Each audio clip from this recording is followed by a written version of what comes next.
if you are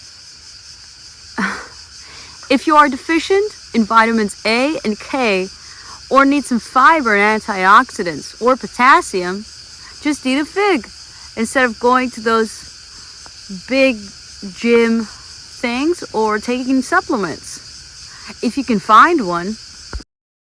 So we are currently walking towards the fig trees. It's a cypress tree, beautiful tree, my favorite tree in the world. Nothing like Cypress Avenue in New York, which when you hear it, has a really good ring to it. Ew. Oh, anyways, look at its shape.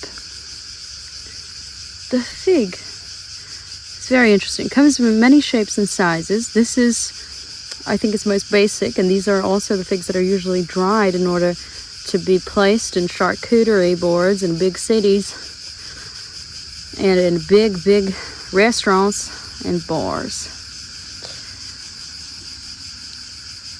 But there are also figs that are huge. When talking about the fig, one always refers to the symbol of ancient wisdom, peace, serenity.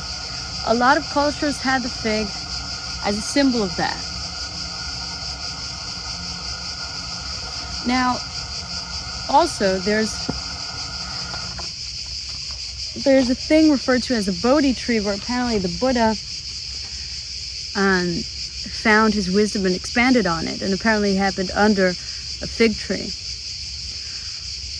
So the wasp that I was talking about that many times goes in from its downside is actually a wasp that helps pollinate the actual fig. So that's why it's not bad to eat it. Because the fig, even from its shape we can tell, is a flower. So the fig is a flower that's just sort of inverted in its rhythm and style. It's an inverted flower that gets pollinated by this wasp.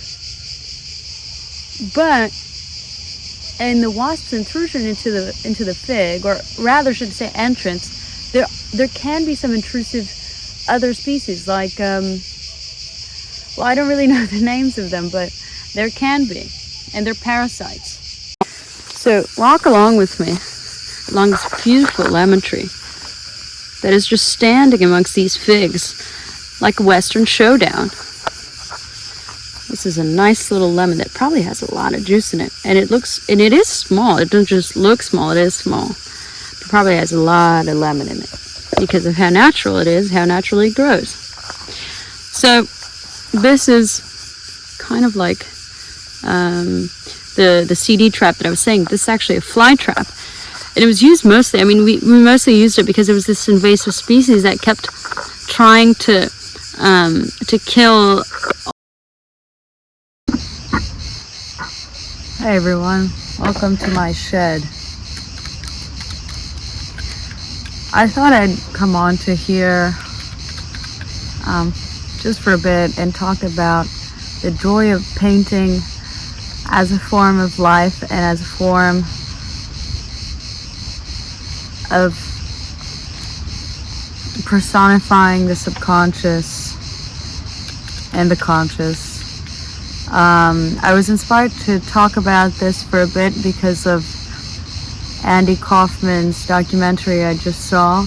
It's called Thank You Very Much, and I was put on it by Boyd Rice's Instagram. I have been having a lot of thoughts regarding painting, regarding the fear instilled via social media visuals and proliferation of pictures I have been watching, and how that interferes with the mind and with one's ability to even capture the subconscious or want to capture it. There is a fear that is experienced in dreams that I believe has been coming out much more in our walking world, in our everyday world, and that's what I think has proliferated madness in our heads. And I think that one way that one can particularly understand that madness is through painting and through drawing. And I think that if someone could just tell themselves that regardless of one's vocations or upbringing, that one could really act on the imagination and on their thoughts by creating what comes to their imagination right away. And it doesn't really have to be with like this tool or a machete.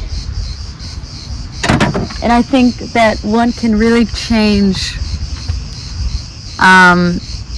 their view on how directly they can form their imagination right in front of their eyes. I think in this world we need room to dream, and I think it's never too late to use our phone when need be, but to put it down sometimes and recognize that there are images around us much greater than what's being bombarded to us on our faces. And I think there's a palpable collective sort of ambiguity on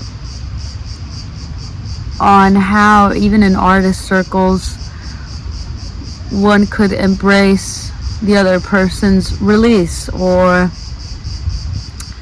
a collection of paintings or a new comic book. And I think that's because this is not an innate state to be obsessed with the other person's working. So as long as one can also focus on themselves as much as they focus on others, and get to understand that their imagination and their subconscious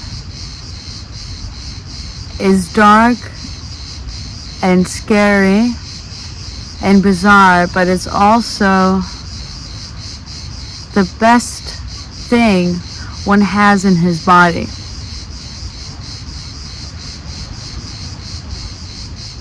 And I think that if you center on that